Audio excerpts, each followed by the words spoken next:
9 घंटे फोन, पढ़ाई शून्य। अगर ये तुम हो तो ये कहानी तुम्हें बदल सकती है। सुबह के 5 बज रहे थे। घर में 2 आवाजें थी।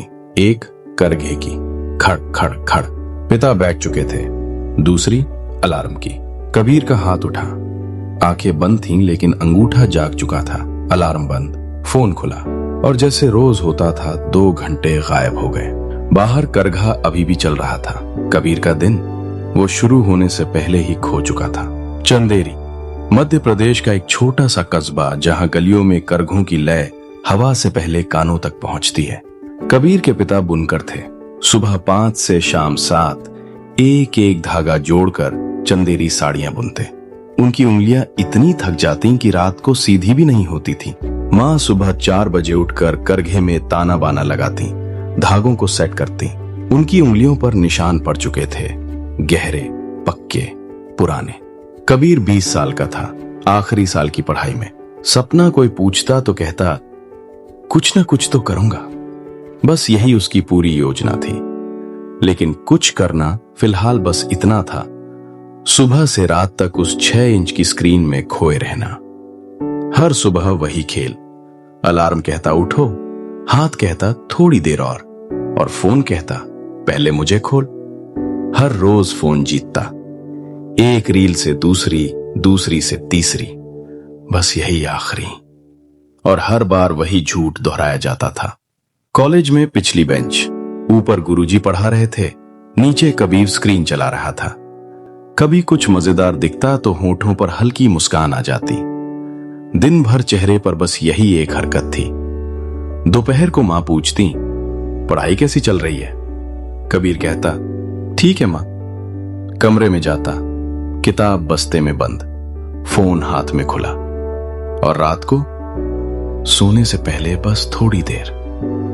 वो थोड़ी देर कभी खत्म नहीं होती, सीधा 2-3 बज जाते। और सबसे बड़ा धोखा, उसे लगता था वो सीख रहा है। वो वीडियो देखता था, सफलता के नुस्खे, टॉपर्स की आदतें, मोटिवेशन। लेकिन सच ये था वो सीख नहीं रहा था, बस देख रहा था। और देखने से जिंदगी नहीं बदलती। ज्ञान उसके फोन में बढ़ रहा था, जिंदगी में कुछ नहीं बदल रहा था।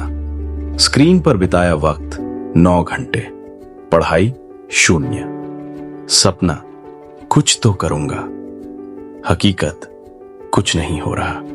फिर एक दिन कॉलेज से चिट्ठी आई, हाजिरी बहुत कम है, अगर नहीं सुधरी तो साल दोबारा करना होगा। उस शाम पिता को पता चला। कबीर को लगा अब डांट पड़ेगी, सवाल होंगे, लेकिन पिता ने कुछ नहीं कहा।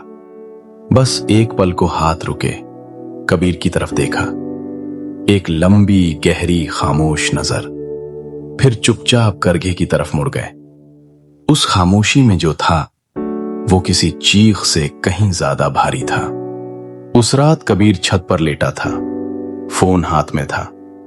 स्क्रीन काली हुई और उसमें उसे अपना चेहरा दिखा, थका हुआ, खोखला, सूजी हुई आंखें। उसने खुद से पूछा, पिता 14 घंटे करघा चलाते हैं मेरे लिए, मां सुबह 4 बजे उठती हैं मेरे लिए, उनकी उंगलियों पर निशान है मेरे लिए, और मैं 9 घंटे इस शीशे को घूर रहा हूं। अगली सुबह 5 बजे कबीर की आंख खुली, अलार्म से नहीं, करघे की आवाज से, खड़ खड़ खड़। वो उठा, पिता के कमरे में गया। पिता करघे पर बैठे थे, एक एक धागा, एक एक ताना। कबीर बोला, बाबा आप रोज यही करते हैं, थकते नहीं?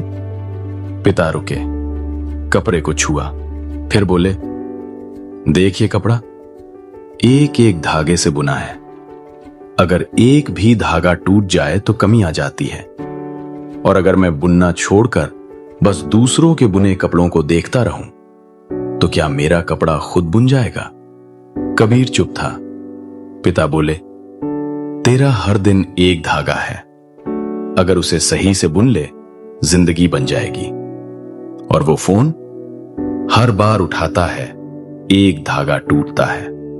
फिर बोले, और जो धागा आज टूटा वो कल वापस नहीं जुड़ता। वक्त भी ऐसा ही है बेटा, जो आज खोया वो कभी लौट कर नहीं आता।